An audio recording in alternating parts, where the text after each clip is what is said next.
बंधु माने आजिरो एही कार्यक्रम को आपण मानकु स्वागत। आजिरो एही कार्यक्रमटी मेष राशि व्यक्ति विशेष मानक पई बहुत गुरुत्वपूर्ण अटे, बहुत ही खास अटे। कारण आजिरो एही वीडियो रे आमे माने जानिबा जे मेष राशि व्यक्ति विशेष मानक पई फेब्रुआरी 2026 किपरि रहिबाको जाउछि। फेब्रुआरी मासरे आपणकर जीवन रे केउ सब परिवर्तन आसीबाको जाउछि, केउ सब विशेष घटना आपणक जीवन रे घटिबाको जाउछि। फेब्रुआरी मासरे आपणकर स्वास्थ्य, शिक्षा, प्रेम जीवन, वैवाहिक जीवन, भाग्य, क्यारियर एवं व्यापार वाणिज्यर स्थिति किभଳି रहिबो, नवग्रहंकर स्थिति मध्य किभଳି रहिबो, नवग्रह आपणको केउ भଳି फल प्रदान करिबारे सक्षम हेबे। एहा सहित अशुभत्व प्रदान करुथिबा ग्रह मानक पई किछि विशेष प्रतिकार मध्य जानिबा। सेथिपई आपणकर जदि मेष राशि होई थाए तो वीडियोटी को लाइक करी चैनल टी को सब्सक्राइब करि दियंतु एवं कमेंट बॉक्स रे भक्ति एवं श्रद्धार सहित जय श्री जगन्नाथ, जय मां लक्ष्मी निश्चय लिखंतु। तो बंधु माने आसंतु आरंभ करिबा आजिरो एही कार्यक्रम को, जहा आपणकर जन्म राशि तथा चंद्र राशि उपरे आधारित अटे। तो राशि चक्रर 12 गोटी राशि मध्यरु प्रथम राशि हेउछि मेष राशि एवं मेष राशि राशिधिपति हेउछंती मंगल। तो फेब्रुआरी मास आरंभ रे आपणको कुंडलीर दशम भावरे मंगल गोचर करिवे। मंगलंक सहित बुध, शुक्र एवं सूर्य मध्य आपणकर दशम भावरे गोचर करिवे। आपणकर द्वितीय भावरे देवगुरु बृहस्पति गोचर करिवे। पंचम भावरे केतु गोचर करिवे। एकादश भावरे राहु गोचर करुछंती एवं द्वादश भावरे शनि गोचर करुछंती। तो सर्वप्रथमे आसंतु जानिबा आपणकर स्वास्थ्य किभଳି रहिबो एही फेब्रुआरी 2026 रे। तो बंधु माने कुंडलीर प्रथम भावटी होई थाए आपणकर स्वास्थ्यर भाव, इम्युनिटी सिस्टम रो भाव एवं आपणकर प्रथम भावर अधिपति हेउछंती मंगल। मंगल आपणक कुंडलीर दशम भावरे गोचर करुछंती एवं 23 तारिख को मंगल आपणकर एकादश भाव को गोचर करिवे। तो बंधु माने जेहेतु मंगलंकर स्थिति बहुत भल रहुछि तो निश्चित भावरे आपणकर इम्युनिटी सिस्टम मध्य फेब्रुआरी मासरे स्ट्रांग रहिबो। तेबे शनिकर दृष्टि जेहेतु आपणकर द्वितीय भावरे पडुछि एवं शनि आपणकर द्वादश भावरे अछंती, तो द्वितीय भावटी होई थाए हमर गळार भाव। तेनु आपणकर टिके गळारे इन्फेक्शन भली समस्या देखा देई पारे। एहा व्यतीत आपणकर बुध मध्य 4 फेब्रुआरी को राहुक निकट को चली आसीबे। तो सेठारे बुध पाप कर्त्री होइछिबे, जहा फल आपणकर स्किन रिलेटेड टिके प्रॉब्लम देखा देई पारे। एलर्जी, इन्फेक्शन, त्वचारे ड्राइनेस भली समस्या देखा देई पारे। तो एभली किछि छोट मोट समस्या आपणकर देखा देई पारे, नचित आपणकर सेमिति किछि बड़ स्वास्थ्य जनित समस्या देखा जाउ नाही। एबे आसंतु जानिबा विद्यार्थी मानक पई किपरि रहिबो एही फेब्रुआरी 2026। तो बंधु माने कुंडलीर पंचम भावटी होई थाए आपणकर शिक्षार भाव। आपणकर पंचम भावर अधिपति हेउछंती सूर्य। सूर्य आपणक कुंडलीर दशम भावरे गोचर करुछंती, किंतु 13 फेब्रुआरी को सूर्य आपणकर एकादश भाव को चली जिवे एवं एकादश भाव को आसीबा परे सूर्यंकर दृष्टि पंचम भाव उपरे ही रहिबो, तांकर स्वगृह उपरे रहिबो। तो 13 फेब्रुआरी परे विद्यार्थी मानको निजर शिक्षा क्षेत्र में बहुत अधिक सफलता मिलिबाको जाउछि। एही 13 फेब्रुआरी परे जदि आपणकर किछि एग्जाम अछि, किछि कॉम्पिटिटिव एग्जाम अछि, प्रतियोगितामूलक परीक्षा अछि, तो सेथिरे निश्चित भाबरे आपणको शुभ फल प्राप्ति हेबो। आपण आपणकर परीक्षा रे उत्तीर्ण हेबे। एवं 13 फेब्रुआरी परे जदि आपण किछि एडमिशन नेउछंती, किछि फॉर्म फिल अप करूछंती, तो सेथिरे मध्य आपणको अधिक शुभ फल प्राप्ति हेबो। आपण आपणकर शिक्षा क्षेत्र में बहुत अधिक उन्नति करिवे, अग्रगति करिवे। पाठ पढ़ारे आपणको बहुत अधिक सफलता मिलिबो। तेबे आपणकर पंचम भावरे केतु गोचर करूछंती। केतुंकर काम हेउछि आपणको माइंड को डाइवर्ट कराइबा, आपणको कंफ्यूज कराइबा। तो निश्चित भावरे शिक्षा क्षेत्र में से आपणकर माइंड को डाइवर्ट कराइबे, आपणको कंफ्यूज कराइबे। किंतु आपण मन रखिबा उचित जे आपण अन्य कहार कथारे न पड़ी ଆପଣଙ୍କୁ ଯାହା ଠିକ ଲାଗୁଛି ଆପଣ ସେହି ଦିଗରେ ଆଗକୁ ବଢନ୍ତୁ। ଆପଣଙ୍କୁ ସଫଳତା ପ୍ରାପ୍ତି ହେବ। ଏବେ ଆସନ୍ତୁ ଜାଣିବା ଆପଣଙ୍କର ପ୍ରେମ ଜୀବନ କିଭଳି ରହିବ ଏହି ଫେବୃଆରୀ 2026ରେ। ତ ବନ୍ଧୁମାନେ, କୁଣ୍ଡଳୀର ପଞ୍ଚମ ଭାବଟି ଆପଣଙ୍କର ଶିକ୍ଷାର ଭାବ ହେବା ସହିତ କୁଣ୍ଡଳୀର ପଞ୍ଚମ ଭାବଟି ଆପଣଙ୍କର ପ୍ରେମ ଜୀବନର ମଧ୍ୟ ଭାବ ହୋଇଥାଏ। ଆପଣଙ୍କର ସନ୍ତାନର ମଧ୍ୟ ଭାବ ହୋଇଥାଏ। ତ ଆପଣଙ୍କର ପଞ୍ଚମ ଭାବର ଅଧିପତି ହେଉଛନ୍ତି ସୂର୍ଯ୍ୟ। ସୂର୍ଯ୍ୟ ଆପଣଙ୍କର ଦଶମ ଭାବରେ ଗୋଚର କରୁଛନ୍ତି ଏବଂ 13 ଫେବୃଆରୀକୁ ଆପଣଙ୍କର ଏକାଦଶ ଭାବକୁ ଚାଲିଯିବେ ଏବଂ ଆପଣଙ୍କର ପଞ୍ଚମ ଭାବରେ କେତୁ ଗୋଚର କରୁଛନ୍ତି। ତ କେତୁଙ୍କର ପ୍ରଭାବରେ ଆପଣଙ୍କର ପାର୍ଟନର ଆପଣଙ୍କ ପାଇଁ ଯାହା କଲେ ମଧ୍ୟ ଆପଣ ସେଥିରେ ସାଟିସ୍ଫାଏଡ ହୋଇପାରିବେ ନାହିଁ। ଆପଣ ଆପଣଙ୍କର ପାର୍ଟନରଙ୍କୁ କିଛି ଏପରି କହିପାରନ୍ତି, କିଛି ଏପରି ଆଟିଟ୍ୟୁଡ ଦେଖାଇ ପାରନ୍ତି ଯାହା ତାଙ୍କୁ ଭଲ ନ ଲାଗିପାରେ। ତେବେ ଯେହେତୁ ସୂର୍ଯ୍ୟଙ୍କର ସ୍ଥିତି ଫେବୃଆରୀ ମାସରେ ଭଲ ରହୁଛି, ତେଣୁ ଫେବୃଆରୀ ମାସଟି ଆପଣଙ୍କର ପ୍ରେମ ଜୀବନ ପାଇଁ ଠିକ ଠାକ ରହିବ। ଆପଣଙ୍କର ପ୍ରେମ ଜୀବନରେ ସେତେଟା କିଛି ସମସ୍ୟା ଦେଖାଦେବ ନାହିଁ। ଯଦି ଆମେ ବିଶେଷ ସମୟ ଅବଧି ବିଷୟରେ କହିବା ତ 13 ଫେବୃଆରୀରୁ 23 ଫେବୃଆରୀ ମଧ୍ୟରେ ଆପଣଙ୍କୁ ଟିକେ ଅଧିକ ସତର୍କ ରହିବାର ଅଛି।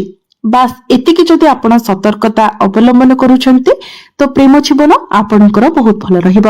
ଏବେ ଆସନ୍ତୁ ଜାଣିବା ଆପଣଙ୍କର ବୈବାହିକ ଜୀବନ କିପରି ରହିବ ଏହି ଫେବୃଆରୀ 2026ରେ। ତ ବନ୍ଧୁମାନେ, କୁଣ୍ଡଳୀର ସପ୍ତମ ଭାବଟି ହୋଇଥାଏ ଆପଣଙ୍କର ବୈବାହିକ ଜୀବନର ଭାବ, ଆପଣଙ୍କର ଜୀବନ ସାଥୀର ଭାବ ଏବଂ ଆପଣଙ୍କର ସପ୍ତମ ଭାବର ଅଧିପତି ହେଉଛନ୍ତି ଶୁକ୍ର। ଶୁକ୍ର ଆପଣଙ୍କର ଦଶମ ଭାବରେ ଗୋଚର କରୁଛନ୍ତି, କିନ୍ତୁ 6 ଫେବୃଆରୀକୁ ଶୁକ୍ର ଆପଣଙ୍କର ଏକାଦଶ ଭାବକୁ ଚଳନ କରିବେ। ତ ଶୁକ୍ରଙ୍କର ସ୍ଥିତି ବହୁତ ଭଲ ରହୁଛି, ଦଶମ ଭାବରେ ମଧ୍ୟ ଏବଂ ଏକାଦଶ ଭାବରେ ମଧ୍ୟ। ତ ନିଶ୍ଚିତ ଭାବରେ ବୈବାହିକ ଜୀବନ ଆପଣଙ୍କର ଫେବୃଆରୀ ମାସରେ ବହୁତ ଭଲ ରହିବ। ଆପଣଙ୍କର ଜୀବନ ସାଥୀ ତାଙ୍କର ପର୍ସନାଲ ଲାଇଫ ଏବଂ ପ୍ରଫେସନାଲ ଲାଇଫରେ ବହୁତ ଗ୍ରୋ କରିବେ। କୌଣସି ନା କୌଣସି ଅପରଚ୍ୟୁନିଟି, କୌଣସି ଆଚିଭମେଣ୍ଟ ତାଙ୍କୁ ମିଳିପାରେ। ଆପଣ ମଧ୍ୟ ଆପଣଙ୍କର ଜୀବନ ସାଥୀଙ୍କୁ ବହୁତ ଅଧିକ ସପୋର୍ଟ କରିବେ। ଯେହେତୁ ପ୍ରଥମ ଭାବର ଅଧିପତି ଏବଂ ସପ୍ତମ ଭାବର ଅଧିପତି ଏକତ୍ର ଅଛନ୍ତି, ତ ଆପଣ ପରସ୍ପରକୁ ପ୍ରତ୍ୟେକ କଥାରେ ସପୋର୍ଟ କରିବେ। ଆପଣ ପରସ୍ପରକୁ ଭଲ ଭାବରେ ବୁଝିପାରିବେ। ଆପଣଙ୍କ ମଧ୍ୟରେ ଅଣ୍ଡରଷ୍ଟାଣ୍ଡିଂ ବହୁତ ଭଲ ରହିବ, କନେକ୍ସନ ମଧ୍ୟ ଷ୍ଟ୍ରଙ୍ଗ ରହିବ। ତେବେ ମନେ ରଖନ୍ତୁ, ବେଳେ ବେଳେ ବହୁତ ଛୋଟ କଥାକୁ ନେଇକି ମଧ୍ୟ ଆପଣଙ୍କ ମଧ୍ୟରେ ଆର୍ଗୁମେଣ୍ଟ ହୋଇପାରେ। ଯେହେତୁ ଆପଣଙ୍କର ରାଶିରେ ବର୍ତ୍ତମାନ ଶନି 7.5 ଚାଲୁଛି, ତ ଏହାର ପ୍ରଭାବରେ ଆପଣ ଅଧିକ ଓଭର ଥିଙ୍କିଂ କରିବେ। ଆପଣଙ୍କ ମଧ୍ୟରେ ଜିଦ୍ଦି ସ୍ୱଭାବ ମଧ୍ୟ ଦେଖାଦେବ। ଛୋଟ ଛୋଟ କଥାକୁ ନେଇକି ଆପଣ ଆର୍ଗୁମେଣ୍ଟ କରିବେ। ତ ଏସବୁ ଆପଣଙ୍କ ପାଇଁ ହିଁ ହେବ, ତେଣୁ ଆପଣଙ୍କୁ ହିଁ ଏସବୁରେ ସାବଧାନ ରହିବାର ଅଛି। ଆପଣଙ୍କୁ ଆପଣଙ୍କର ବାଣୀ ଉପରେ ନିୟନ୍ତ୍ରଣ ରଖିବାର ଅଛି। ଯେହେତୁ ଶନିଙ୍କର ଦୃଷ୍ଟି ଆପଣଙ୍କର ଦ୍ୱିତୀୟ ଭାବ ବାଣୀ ଭାବ ଉପରେ ରହିବ, ତ ଏହାର ପ୍ରଭାବରେ ଆପଣଙ୍କ ବାଣୀ ଉପରେ ନିୟନ୍ତ୍ରଣ ରହିବ ନାହିଁ, ଯାହା ଫଳରେ ଆପଣଙ୍କର ବୈବାହିକ ଜୀବନରେ ସମସ୍ୟା ଦେଖାଦେବ। ତେଣୁ ଆପଣଙ୍କୁ ଆପଣଙ୍କର ବାଣୀ ଉପରେ ନିୟନ୍ତ୍ରଣ ରଖିବାର ଅଛି। ଏବେ ଆସନ୍ତୁ ଜାଣିବା ସବୁଠାରୁ ମହତ୍ୱପୂର୍ଣ୍ଣ ବିଷୟବସ୍ତୁ ଆପଣଙ୍କର ଭାଗ୍ୟ, କ୍ୟାରିୟର ଏବଂ ବ୍ୟାପାର ବାଣିଜ୍ୟର ସ୍ଥିତି କିଭଳି ରହିବ ଏହି ଫେବୃଆରୀ 2026ରେ। ତ ବନ୍ଧୁମାନେ, କୁଣ୍ଡଳୀର ନବମ ଭାବଟି ହୋଇଥାଏ ଭାଗ୍ୟର ଭାବ ଏବଂ ଦଶମ ଭାବଟି ହୋଇଥାଏ କ୍ୟାରିୟରର ଭାବ। ଆପଣଙ୍କର ନବମ ଭାବର ଅଧିପତି ହେଉଛନ୍ତି ଦେବଗୁରୁ ବୃହସ୍ପତି। ଗୁରୁ ଆପଣଙ୍କ କୁଣ୍ଡଳୀର ତୃତୀୟ ଭାବରେ ଗୋଚର କରୁଛନ୍ତି ଏବଂ ଗୁରୁଙ୍କର ଦୃଷ୍ଟି ନବମ ଭାବ ଉପରେ ହିଁ ରହୁଛି। ଏହାର ଅର୍ଥ ହେଉଛି ଆପଣଙ୍କର ଭାଗ୍ୟ ପ୍ରବଳ ରହିବ। ଆପଣ ଯେକୌଣସି କାର୍ଯ୍ୟରେ ହାତ ଦେବେ ସେଥିରେ ଆପଣଙ୍କୁ ସଫଳତା ମିଳିବ। ଆପଣଙ୍କ ରାଶିର ଅଧିପତି ମଧ୍ୟ ବହୁତ ଭଲ ସ୍ଥିତିରେ ଗୋଚର କରୁଛନ୍ତି, ଯାହା ଆପଣଙ୍କର ଭାଗ୍ୟକୁ ଆହୁରି ଅଧିକ ମଜବୁତ ବନାଉଛି। ଗୁରୁଙ୍କର ଦୃଷ୍ଟି ସମସ୍ତ ଶୁଭ ସ୍ଥାନ ଉପରେ ରହୁଛି, ସପ୍ତମ ଭାବ, ନବମ ଭାବ ଏବଂ ଏକାଦଶ ଭାବ। ତ ଆପଣଙ୍କର ଭାଗ୍ୟର କନେକ୍ସନ ଲାଭ ସହିତ ରହୁଛି, ଅର୍ଥାତ ଆପଣଙ୍କୁ ଆପଣଙ୍କର ଭାଗ୍ୟରେ ଲାଭ ପ୍ରାପ୍ତି ହେବ। ତେଣୁ ଆପଣ ଯଦି ଭାଗ୍ୟ ସମ୍ବନ୍ଧିତ କିଛି ବି ନିର୍ଣ୍ଣୟ ନେବାକୁ ଚାହୁଁଥିଲେ ତାହା ଆପଣ ନେଇପାରିବେ। ଯଦି ଆପଣ କିଛି ବଡ ଜିନିଷ କିଣାକିଣି କରିବାକୁ ଚାହୁଁଥିଲେ, କିଛି ବଡ ଡିସିସନ ନେବାକୁ ଚାହୁଁଥିଲେ, କୌଣସି ବଡ କାର୍ଯ୍ୟର ଆରମ୍ଭ କରିବାକୁ ଚାହୁଁଥିଲେ, କିଛି ବଡ ଇନଭେଷ୍ଟମେଣ୍ଟ କରିବାକୁ ଚାହୁଁଥିଲେ, ତ ନିଶ୍ଚିତ ଭାବରେ ଏହି ଫେବୃଆରୀ ମାସରେ ଆପଣ ତାହା କରିପାରିବେ।